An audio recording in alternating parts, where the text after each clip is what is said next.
श्री राधे राधे। सभी श्रोताओं व प्रिय विद्यार्थियों को विपिन वर्मा की ओर से राधे राधे, नमस्कार। हम वास्तु की पढ़ाई को निरंतर एक साथ मैं और आप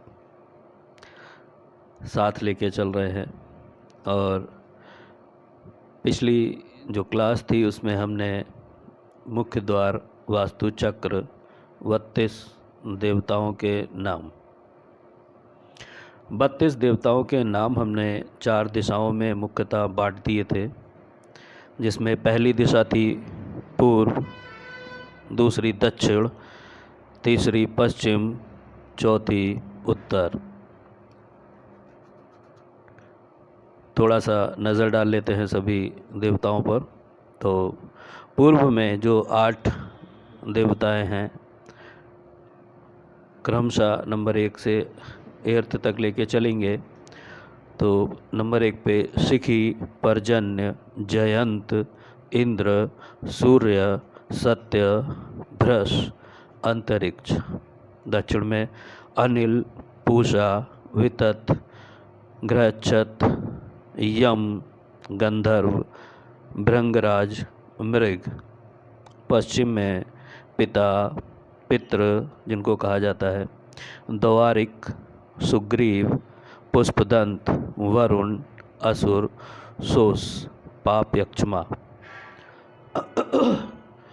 उत्तर दिशा में रोग, नाग, मुख्य, भल्लाट, सोम, भुजग, अदिति और दिति। ये 32 देवता हैं, पर हमारे लिए देवता हैं तो इनमें कुछ दैत्य भी हैं जिनका काम है निगेटिव ऊर्जा के रूप में समझा जाना, पर इनका काम है निगेटिविटी को ख़त्म करना। 2 चीज़ें मैं समझाना चाहता हूँ, एक है पॉजिटिव, एक है निगेटिव। निगेटिव दिशा निगेटिव को ख़त्म करती है और पॉजिटिव दिशा, पॉजिटिव डायरेक्शन, पॉजिटिव जो देवता हैं वो जो पॉजिटिव एनर्जी के रूप में हम कहें तो हैं वास्तु में, वो पॉजिटिविटी फैलाते हैं, वो बढ़ोतरी करते हैं पॉजिटिविटी फैलाने में। जैसे घर में सफाई करने के लिए झाड़ू को गंदा नहीं माना गया, झाड़ू को लक्ष्मी बोला गया। झाड़ू का काम है गंदगी हटाना, झाड़ू का काम है। जैसे अभी एक ऐड आया था थोड़े दिन पहले कि कूड़ा वाला आता है तो कूड़ा ले जाता है, वो कूड़े वाला नहीं है, कूड़े वाले तो हम लोग हैं, क्योंकि हमारे पास कूड़ा है और हम कूड़ा देते हैं। समझिए, बहुत बारीक बात है। यहीं से समझना ज़रूरी है कि पॉजिटिव और नेगेटिव एनर्जी मतलब क्या। ऐसा देवता जो पॉजिटिव हम बोल रहे हैं जिस एनर्जी को, वो एक ऐसा देवता है या एक ऐसी एनर्जी है जो पॉजिटिविटी फैलाती है। उसका काम है पॉजिटिविटी को बढ़ाना, ठीक है, पॉजिटिविटी को बढ़ाना। और जो निगेटिव ऊर्जा है उसका काम है निगेटिविटी को ख़त्म करना। वो निगेटिविटी बढ़ाती नहीं है, वो निगेटिव है निगेटिविटी को ख़त्म करने के लिए, ठीक है ना। अब जैसे इसमें उत्तर दिशा में 2 दिशाएं हैं, अदिति और दिति। अदिति और दिति, अब इनको अगर कहें तो ये स्रोत हैं। अदिति हैं देवताओं की माँ और दिति हैं दैत्यों की माँ। अब अगर ये माँ हैं और इनको माँ का दर्जा दिया गया है और इन्हीं से सारी पॉजिटिव एनर्जी अदिति से निकली है, निगेटिव एनर्जी सारी दिति से अगर माना जाए, दैत्य निकले हैं या जन्म हुआ है उनका, तो ये अपने आप में तो देवी हैं, पर वो दैत्यों की देवी हैं और वो पॉजिटिविटी की देवी हैं। अब आप में अलग टाइप की ऊर्जा है, पर आप लाइट के वायर को छुएंगे तो वो अलग टाइप की ऊर्जा है और वो आपको झटका देगी। तो ये एक समझने वाली बात है कि पॉजिटिविटी बढ़ाने वाले सभी पॉजिटिव हैं और निगेटिविटी को ख़त्म करने वाले सभी निगेटिव हैं। ठीक है, अब ये तो 35-32 हमने पढ़ाए, अब अभी 13 छूट गए। 13 छूटने में घर का जो प्लॉट होता है उसमें हम टुकड़े करेंगे, स्क्वायर लाइन खींचेंगे, एक प्लॉट को खड़ा और बेड़ा 8-9 भागों में बांटेंगे तो 45 देवता बनेंगे। पद बनेंगे 64, 8-8 के, 8-8 64, 8 1 जा 8 जा करके जब आएगा 64 तो वो बनेंगे और उसमें 45 एनर्जी फील्ड बनेंगी, जिसमें सेंटर में आएगा ब्रह्मा। ब्रह्मा का सपोर्टिव एक ऊर्जा आएगी, चारों दिशाओं में एक एक ऊर्जा जो उससे निकलेगी और अगली ऊर्जा का क्षेत्र बनाएगी, और उन 4 ऊर्जाओं की हर दिशा में 2-2 सपोर्टिव और रहेंगे। तो 4 ऊर्जा में 2-2 सपोर्टिव 8 हो गए और 4 हो गए ब्रह्मा के चारों तरफ एक एक दिशा में, 8 और 4 12 और एक ब्रह्मा 13, और इधर था 32। तो 13 और 32 का 2 ले लें तो 15 और 10 15 और 30 45 देवता बनेंगे, 64 पद वास्तु में। ये प्लॉट पर बनेंगे तो हम पहले जो सबसे ज़्यादा जिस प्रकार की वास्तु को बनाने के लिए शुभ प्लॉट की बात की जाती है, हम सबसे पहले उसकी बात करते हैं। तो आज का जो पहला हेडिंग है वो आप लिख लीजिए, शुभ वास्तु के प्रकार। लिखेंगे प्लॉट आयताकार या वर्गाकार होना चाहिए। ईशान कोण में यदि किसी प्लॉट में बड़ा क्षेत्र हो तो यह प्लॉट भी शुभ होता है। पूर्व दिशा से सूर्य की किरणें आती हैं। यह किरणें हमें सकारात्मक ऊर्जा देती हैं। यह 7 प्रकार की शुभ किरणें मानी गई हैं। इन 7 प्रकार की किरणों के 7 रंग होते हैं।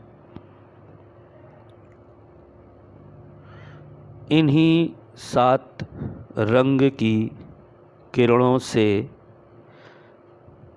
इंद्रधनुष बनता है।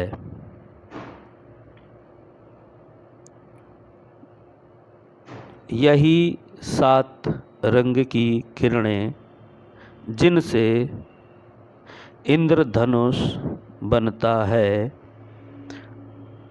ये सभी हमारे शरीर के 7 ऊर्जा चक्रों को पॉजिटिव ऊर्जा देती हैं। ये सभी हमारे लिए लाभकारी होती हैं। ये किरणें मन व शरीर को प्रभावित करती हैं। ये ईशान व उत्तर के हिस्से में आती हैं। इनसे निकलने वाली सकारात्मक ऊर्जा हमें सुखी जीवन जीने में सहायता प्रदान करती है।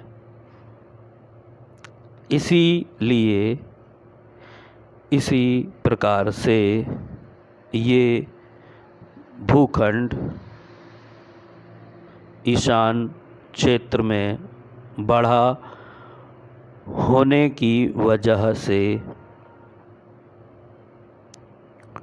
बहुत ही शुभ होता है।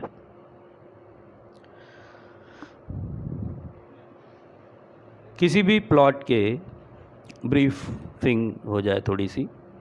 किसी भी प्लॉट के जो न्यू का पार्ट होता है, जिस पे बाहरी दीवार या प्लॉट की आखिरी दीवार चलती है, हम मुख्यतः दरवाज़ा वहीं पर लगाते हैं। तो मुख्य दरवाज़ा लगाने का जो पार्ट है वो बाहरी दीवार पर होता है। न्यू के चारों तरफ मुख्य द्वार जिस भी दिशा में बनाते हैं, सामने सड़क होनी चाहिए तभी बन पाएगा। तो मुख्य द्वार मुख्यतः आमतौर पर विशेषतः ज़्यादातर घरों में वहीं पर बनता है जिस दिशा में सड़क होती है। वास्तु दो तरीके के दरवाज़ों की बात करता है। वो कहता है एक तो आपका आउटर हो गया, जिस पे आप एक दरवाज़ा बना रहे हैं, फिर आप घर बना रहे हैं वास्तु के हिसाब से, तो आप मुख्य दरवाज़ा और भी रख सकते हैं।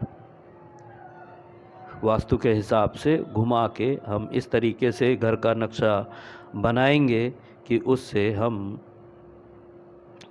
दरवाज़ा, मुख्य दरवाज़ा दूसरा रख सकें पॉजिटिव डायरेक्शन में, और जो पहला दरवाज़ा रखा है उसको भी हम पॉजिटिव में ही रखें, ज़्यादा अच्छी बात है। यदि ऐसी कंडीशन नहीं बन रही है कि हम उसको पॉजिटिव डायरेक्शन में रख पाएँ, तो ऐसी कंडीशन में हम उसको रेमेडी द्वारा ट्रीट कर सकते हैं। ट्रीट कैसे करते हैं ये आगे बताएंगे। अब जो मुख्य दरवाज़ा हम बनाएंगे उसको हम पॉजिटिव डायरेक्शन में बनाएंगे। प्लॉट आयताकार या वर्गाकार होना चाहिए। आयताकार प्लॉट से पहले वर्गाकार। वर्गाकार मतलब जिसकी चारों भुजाएं बराबर हैं। आयताकार मतलब जिसकी आमने सामने की भुजाएं बराबर हैं। अब कोई प्लॉट इस तरीके से है कि उसका ईशान कोण बढ़ रहा है, थोड़ा सा एक्स्ट्रा हो रहा है, तो ये प्लॉट हर प्रकार से शुभ माना गया है। ईशान बढ़ेगा तो पूर्व से रोशनी आएगी, ईशान क्षेत्र बढ़ जाएगा अगर प्लॉट का, तो हमको उत्तर और पूर्व के जो सकारात्मक फ़ायदे हैं वो मिलेंगे। पूर्व दिशा से सूर्य निकलता है और उसकी जो किरणें हैं वो सूर्य हमको जब दिखना शुरू होता है और सूर्य उदय होने का समय और हमको दिखने के समय में लगभग 20 मिनट का अधिकतम जो देखा गया है वो अंतर होता है। हमें तब दिखता है जब वो हमारे देखने के क्षेत्र के ऊपर आ जाता है। पर यदि हम कहीं समुद्र के किनारे दूर जाके, जहाँ से सूर्य उदय होना लोग साइड पे जाके देखते हैं, अगर वहाँ से जाके देखेंगे तो उसमें और हमारे शहर में जहाँ हम रहते हैं वहाँ जब सूर्य ऊपर आता है तो उसमें टाइम का अंतर हो जाता है। अब सूर्य उदय होने का जो टाइम दिया जाता है उस टाइमिंग से हम 1.5 घंटे का समय मान के चलते हैं, वो हर प्रकार से पॉजिटिव ऊर्जाओं से भरा हुआ है। उससे जो रेजेस निकलती हैं, जो ऊर्जा निकलती है, जो किरणों के द्वारा हमारे तक पहुंचती है, वो 1.5 घंटे तक अत्यधिक पॉजिटिव है, और उसके बाद की जितनी भी ऊर्जाएं हैं वो सारी की सारी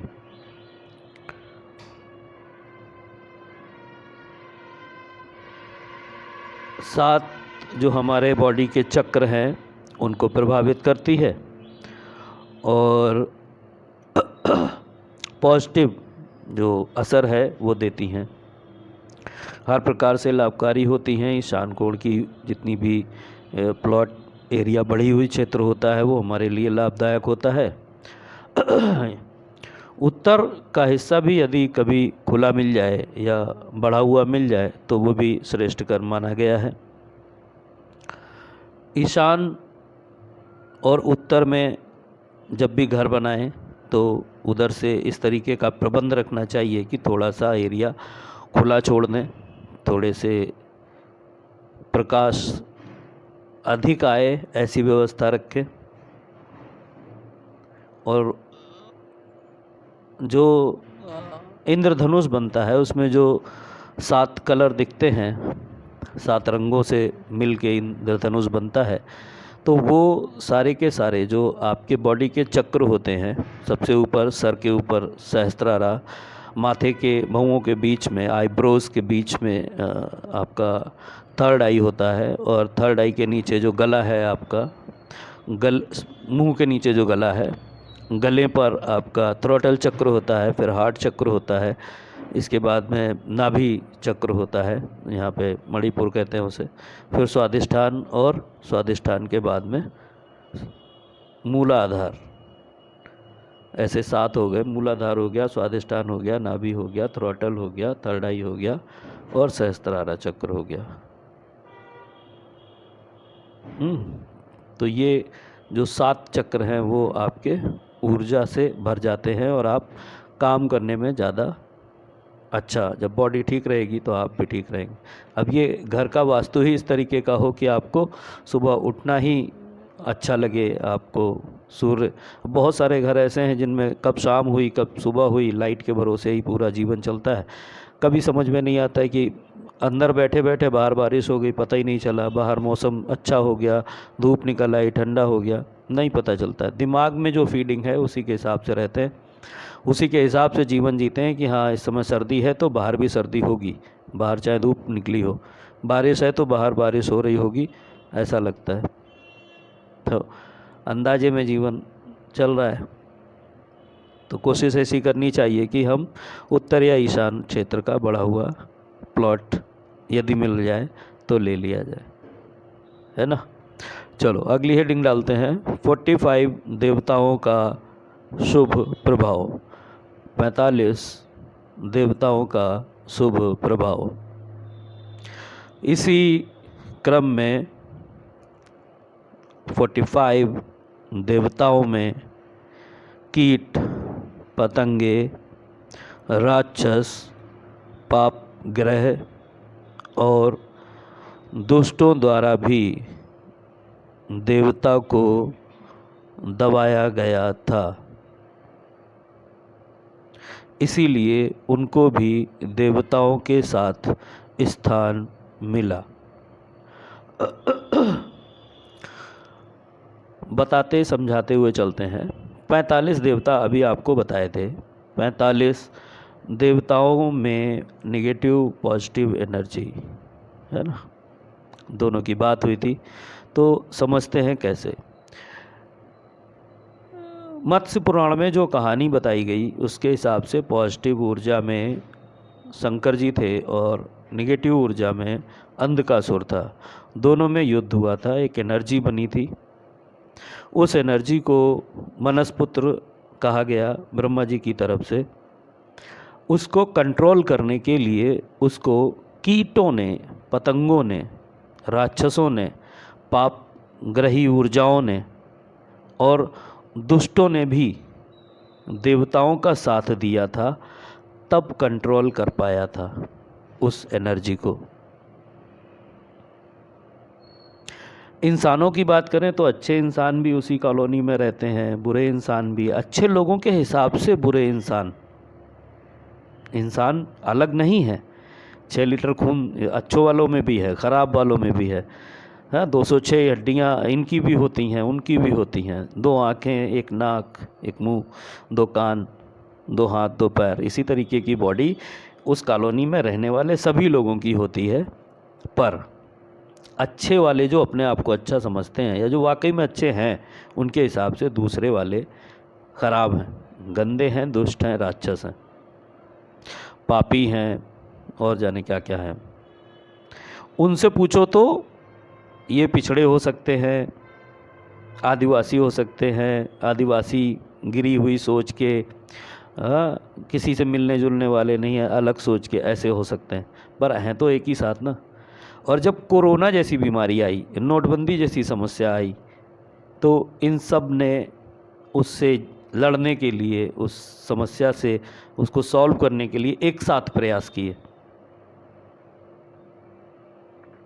अगर एक बंदा जा के सबके घर में गंदगी फेंकेगा तो सबके घरों में इकट्ठी गंदगी को ज़्यादा हो जाएगी। तो अब क्या करना है, सब लोग ऐसा नहीं कर सकते, या कोई एक करेगा तो सब उसको रोकेंगे। तो कोरोना में क्या किया, सब लोगों ने अपने अपने आप को पैक किया, सब अपने अपने घरों में पैक हो गए, तो किसी को भी उस बीमारी से उतना नुकसान नहीं हुआ। तो ऐसे में सभी के सपोर्ट से हुआ। तो जब एक एनर्जी बनी, उसको कंट्रोल करना था, तो कीट अलग हो गए, पतंगे अलग हो गए। कीट मतलब जो रेंग के चलें, थोड़ा थोड़ा जंप कर करके उड़ें। पतंगे थोड़ा अच्छे से फ्लाई कर लेते हैं। राक्षस मतलब जो, अभी तो राक्षस का सीरियल्स ने डिज़ाइन ही बदल दिया है, बड़ी मूछें, बड़े दांत, काले भुजंग, मोटे तगड़े, हाँ, अच्छे से नहीं दिखने वाले, वो राक्षस या दैत्य। पाप ग्रही ऊर्जाएं और दुष्ट लोग, दुष्टों को तो आप लोग अच्छे से जानते होंगे, कोई ना कोई तो होगा ही आपके आसपास। तो दुष्ट लोग, इन सभी ने देवताओं के साथ, उस समय पर जो देवता रहे, देवगण जिनको कहा गया, उनके साथ में ही दुष्ट लोगों ने, बुरे लोगों ने, भ्रष्ट लोगों ने, पापी लोगों ने, पाप ग्रहों की ऊर्जाओं ने, राक्षसों ने, पतंगों ने, कीटों ने, अब कीट से छोटा और क्या हम कहें, माइक्रो लेवल पे जो विषाणु रहा होगा, उसने भी अपनी ऊर्जा, उस ऊर्जा को कंट्रोल करने के लिए यूज की। अब जब नाम आया तो सभी का आएगा, देखिए, इसलिए उनको भी देवताओं के साथ स्थान मिला और वो भी एक घर की ऊर्जा में अपना पूरा योगदान देते हैं। आगे लिखेंगे, अतः हमको उनको भी मनाना पड़ता है, जो काफ़ी लाभकारी सिद्ध होता है। इनको ईशान की ओर से दाएं ओर की तरफ जाते हुए पूजेंगे व ब्रह्म स्थान को अंत में पूजा जाता है। व ब्रह्म स्थान को अंत में पूजा जाता है।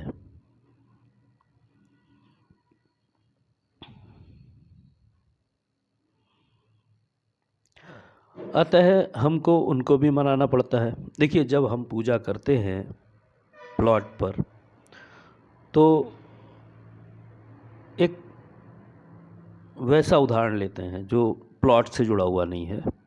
हम जब शादियां करते हैं तो शादियों में पंडित जी मंत्रों के द्वारा आंधी, तूफान, वर्षा, बिजली गिरना और भी जितनी भी शक्तियां हैं नेगेटिव, जो हमारे काम में बाधा डाल सकती हैं, ऐसी सभी ऊर्जाओं को, एक मंडप होता है, मंडप के नीचे, मंडप के फेरे लिए जाते हैं ना, मंडप के नीचे वहीं पे पास में एक घड़े में इन सब ऊर्जाओं को बंद कर दिया जाता है मंत्रों के द्वारा। वो अतिशयोक्ति होगी, हम उस पर बात नहीं कर रहे हैं कि कुछ लोगों की शादियों में बहुत पानी बरसता है ना, मौसम का असर रहता है, तो वो मंत्र शक्तियाँ पंडित जी कैसे करवाते हैं, इस बात पे नहीं हम जा रहे हैं। वो कैसे करवाते हैं, क्या छूट जाता है, क्या गलतियाँ हैं, क्या प्रारब्ध में लिखा है, वो थोड़ा सा अलग बात है। पर हम इसको समझने का प्रयास करते हैं कि एक क्रिया की जाती है मंत्र के द्वारा, मंत्र सिद्धि करके, कि इन सब चीज़ों को उस एक छोटे से घड़े में बंद कर देते हैं उतने दिनों के लिए जितने दिनों के लिए शादी का कार्यक्रम चलता है। 1 हफ्ते के अंदर प्रक्रिया चलती है, 1 हफ्ते के लिए। अब 1 हफ्ते की जो प्रक्रिया है उसमें शादी में कोई व्यवधान ना आए, इसलिए हम उन सभी, वैसे तो वो मौसम बदलने का ही काम कर रहे हैं। पानी बरसेगा तो फसल अच्छी होगी, आंधी आएगी तो बादल आएंगे, बहुत पानी बरसेगा तो बिजली कड़केगी, क्योंकि बिजली कड़केगी जब बादल आपस में रगड़ेंगे तभी प्रक्रिया होगी। वो एक प्रक्रिया का ही पार्ट है, पर हमारे शादी करने के छोटे से फंक्शन में वो व्यवधान बन जाएंगे। इसलिए हम ये शक्तियों को, इन ऊर्जाओं को एक छोटे से घड़े में आवाहन करके बंद करते हैं, जिससे हमारे सारे काम खुशी खुशी प्यार से निपट जाए। ऐसे ही जब घर बनाते हैं तो ये अच्छी चीज़ों के साथ में निगेटिव जितनी भी चीज़ों के नाम लिए, जिसमें कीट पतंगे, राक्षस, पाप ग्रह की ऊर्जाएं, दुष्ट मक्कार, ये सारी तरीके की जो प्रक्रिया निगेटिव जिनको हम देखते हैं एस्पेक्ट उनका जो है वो। तो जब हम पॉजिटिव को, देवताओं को मनाते हैं अपना घर बनाने के लिए 45 पद वास्तु में, 64 पद वास्तु में 45 देवता एनर्जी फील्ड को, तो हमको पॉजिटिव के साथ में उनको जिन्हें हम नेगेटिव कह रहे हैं उनको भी मनाना पड़ता है। अतः हमको उनको भी मनाना पड़ता है, जो काफ़ी लाभकारी होता है। देखिए, मना लेने से आंधी तूफान को, शादी में बारिश को, वर्षा को, बिजली को मना लेते हैं तो वो शांत रहते हैं। ऐसे ही हम इनको भी मना लेते हैं तो ये हमारे लिए ही लाभकारी होता है। इनको ईशान की ओर से, दाईं ओर से पूजते हुए चलेंगे और अंत में आके ब्रह्म स्थान को पूजेंगे। एक एक एनर्जी फील्ड को हम पहले पूजेंगे, चारों को, फिर उनके सपोर्टर्स को, और उसके बाद में 32 जो किनारे मुख्य एंट्री आनी है वहाँ पर जो एनर्जी फील्ड है उनको। ठीक है, अगला जो हेडिंग है वो लिख लीजिए, मुख्य दिशाओं का पूजन। सभी जातियों को मुख्यतः ब्रह्म स्थान, ईशान कोण, आग्नेय कोण, वायव्य दिशा, नैऋत्य कोण की पूजा विशेष रूप से करवानी चाहिए। यही अति आवश्यक है।